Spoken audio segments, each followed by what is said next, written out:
Alors hier soir, vers 23 heures, environ une cinquantaine d'individus donc ont pris d'assaut le commissariat de la Courneuve. C'était une véritable scène de guerre. Des images d'ailleurs, vous venez de les montrer, sont insupportables. Ces individus ont jeté des mortiers, des cocktails Molotov, et ont littéralement pris d'assaut, je viens de le dire, le commissariat. Les collègues étaient cantonnés à l'intérieur. Il a fallu le renfort d'autres collègues, notamment de la BAC 75N, donc nuit, pour venir rétablir l'ordre public. Il y a eu 6 interpellations. Au moment où je vous parle, un collègue a été blessé. Je n'ai pas d'informations sur d'autres collègues éventuellement blessés. Voilà, c'est vraiment une situation hallucinante. C'est, je répète, une scène de guerre. C'est pas acceptable. L'autorité de l'État est encore une fois bafouée. C'est une impunité totale, une violence désinhibée.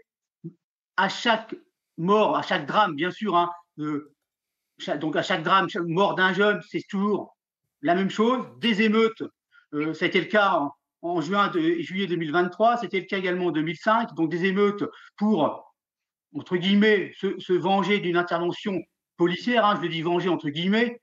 Bon, quand on sait que lors des dernières émeutes, fin juin, début de juillet 2023, seulement 8%, selon un rapport de l'inspection générale de l'administration, connaissaient le prénom de Naël. Je veux dire, c'est pas acceptable. C'est pas comme ça qu'on doit agir.